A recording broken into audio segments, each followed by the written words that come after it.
नमस्कार दर्शक बंधु माने स्वागत करुच्ची पुणी गोटे नुआ भिडियो। यही सुभद्रा योजना देखु केउ महिला माने योग्य होइतिबे केउ महिला माने अयोग्य होइतिबे सेटा देखु एआई द्वारा जोटा कि आर्टिफिशियल इंटेलिजेंस द्वारा समस्त तथ्य जना पड़िजिवो केउ महिला पाइबे केउ महिला पाइबेनी सेटा सब जना पड़िजिवो। तो दर्शक बंधु ने वीडियो को स्किप न करी शेष पर्यंत देखु संपूर्ण तथ्य जानि पारिबे। ता पूर्व सांग माने हम चैनल आपण नुआ आछंती एबे जे चैनल टी सब्सक्राइब करियांती सब्सक्राइब रखंतु तास बेल आइकन दबाई ऑल करी रखंतु जेतेबेले नुआ नुआ अपडेट देबु सर्वप्रथमे आम नोटिफिकेशन आपण पाखु पहुंची पारिबो। गत 2 दिन तले देखंतु ए सुभद्रा योजना रे देखंतु बहुत बड़ बैठक बसितिला जोटा कि सुभद्रार समस्त अधिकारी माने सरकारी अधिकारी माने देखंतु बहुत बड़ बैठक रे देखंतु निष्पत्ति निचंती दे केउ योग्य हिताधिकारी को टंका मिलबो केउ अयोग्य हिताधिकारी को देखंतु बाद दिया जिवो से सब विषय सब आलोचना करगला। तब तो पूर्व भिडियो कही तथापि यही बैठक में देखो बड़ निष्पत्ति नि देखो एटार मेंशन कर एआई द्वारा देखो समस्त योग्य किंबा अयोग्य महिला माने समस्त जना पड़े एआई द्वारा। एआई हूँ देखो आर्टिफिशियल इंटेलिजेंस जोटा कि गोटे प्रोग्रामिंग सिस्टम। ये प्रोग्रामिंग सिस्टम द्वारा देखो क्यों मैंने योग्य क्यों मैंने पाइबापी योग्य क्यों मैंने अयोग्य से बाद दिज्व एआई द्वारा देखो समस्त तथ्य सब जना पड़ी एटार मेंशन कर विषय सब तुमको मुझे तथ्य सब विषय कहबी।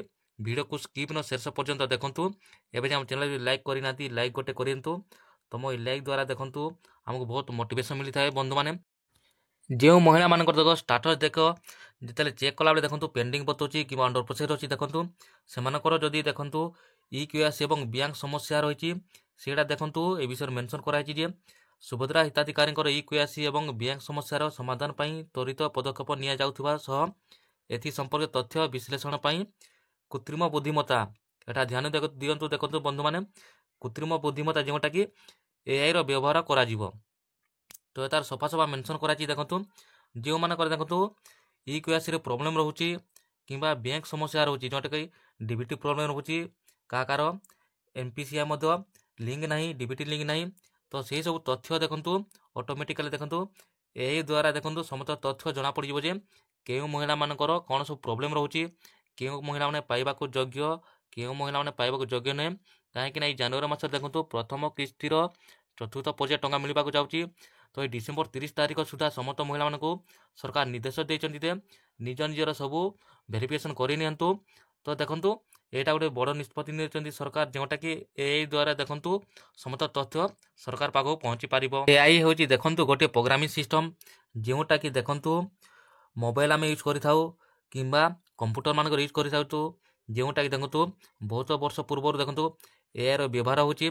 तो एआई संबंध तो आपण मन को जना थिबो जना नथिले देखो तुमको कहीदे यही एआई द्वारा देखो सबू समस्यार समाधान सरकार पाई पारि थांती। तो देखो ये सुभद्रा योजना देखो एआई रो व्यवहार करा सरकार निष्पत्ति नेउछंती जोटा कि जहाँ जहाँ इक्वेसी प्रॉब्लम रोची बैंक समस्या रोची। तो ये त्रुटि देखो एआर व्यवहार कर देखो सरकार सब संपूर्ण तथ्य सब जना पड़िजिवो। तो जो महिला माने देखो एबे जाय निज भेरिफिकेशन करे नांती अति शीघ्र देखो 30 डिसेम्बर पूर्व देखो भेरिफिकेशन कराई नियंतु। जो महिला माने देखो भूल प्रमाण पत्र दे एप्लाय करिथिबे किंबा जो महिला माने देखो अयोग्य एही माने सेमाने जदि एप्लाय करिथिबे एवं एही सुभद्रा योजना लाभ उठाइबा चाहूतिला लाभ पाइथिले देखो सेमानंकु देखो एआई द्वारा देखो संपूर्ण तथ्य सरकार जानि पारिबे। तो यहाँ बहुत बड़ निष्पत्ति सरकार द्वारा जोटा कि संपूर्ण तथ्य जना पड़े एटा सब संपूर्ण भाव देखो मेंशन कराई। तो एआई हूँ देखो आर्टिफिशियल इंटेलिजेंस जो महिला माने देखो आवेदन करिसंती देखो से योग्य कि अयोग्य सब सरकार देखो एआई द्वारा ही सब संपूर्ण तथ्य सब जानि पारिबो कि माने योग्य कि अयोग्य।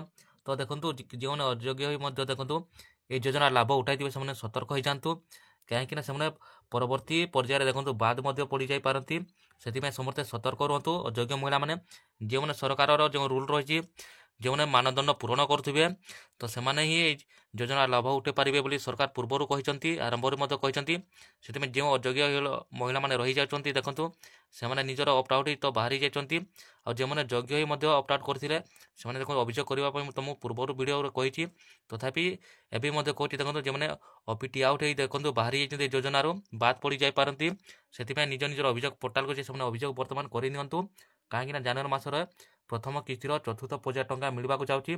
तो आप सब भेरिफिकेशन करदेले देखो आप योजना सामिल हो पारे। ଏହି ଡିଜିଟାଲ ଯୁଗରେ ଦେଖନ୍ତୁ ସରକାର ଦେଖନ୍ତୁ ବହୁତ ବଡ଼ ପଦକ୍ଷେପ ନେଉଛନ୍ତି, ଯେଉଁଟାକି ଆମେ ଯଦି ଡାଳେ ଡାଳେ ଗଲେ ଦେଖନ୍ତୁ ସରକାର ଦେଖନ୍ତୁ ଗଭର୍ଣ୍ଣମେଣ୍ଟ ପତ୍ର ପତ୍ରରେ ଯାଉଛି, ଯେଉଁଟାକି ଦେଖନ୍ତୁ ଏହି ଯୋଜନା ପାଇଁ ମଧ୍ୟ ଦେଖନ୍ତୁ ଏଆଇର ବ୍ୟବହାର ହେବ, ଯେଉଁଟାକି ଅଯୋଗ୍ୟ ସବୁ ଧରା ପଡ଼ିଯିବେ। ଏବଂ ଦେଖନ୍ତୁ ଯାହାର ତଥ୍ୟ ସବୁ ଭୁଲ ପ୍ରମାଣପତ୍ର ଦେଇ ଆପ୍ଲାଏ କରିଥିବେ ସେମାନେ ମଧ୍ୟ ଧରା ପଡ଼ିଯିବେ। ତ ଏଇଟା ବହୁତ ବଡ଼ ପଦକ୍ଷେପ ନେଇଛନ୍ତି, ବୈଠକରେ ନିଷ୍ପତ୍ତି ନେଇଛନ୍ତି ସରକାରୀ ଅଧିକାରୀମାନେ, ଯେଉଁଟାକି ବହୁତ ବଡ଼ ଖୁସି ଖବର। ତ ଦର୍ଶକ ବନ୍ଧୁମାନେ, ଏହି ଏଆଇ ବିଷୟରେ ଯଦି ଆପଣଙ୍କ ନଲେଜ ନଥିବ, ଯଦି ଜାଣିବାକୁ ଚାହୁଁଥିଲେ ଆମ କମେଣ୍ଟ ବକ୍ସକୁ ଯାଇ କମେଣ୍ଟ କରିନିଅନ୍ତୁ। କେଉଁ ଜିଲ୍ଲାରୁ এই ଭିଡ଼ିଓଟିକୁ ଦେଖୁଛ ନିଜ ଜିଲ୍ଲା ନାମ କମେଣ୍ଟ କରନ୍ତୁ। ଭିଡ଼ିଓଟିକୁ ଭଲ ଲାଗିଥିଲେ ଲାଇକ୍ କରିଦିଅନ୍ତୁ, ନିଜ ସାଙ୍ଗମାନଙ୍କୁ ସେୟାର କରିଦିଅନ୍ତୁ। ପୁଣି ଗୋଟେ ନୂଆ ଭିଡ଼ିଓରେ ଦେଖା ହେବ। ଥ୍ୟାଙ୍କ ୟୁ, ନମସ୍କାର, ଜୟ ଜଗନ୍ନାଥ।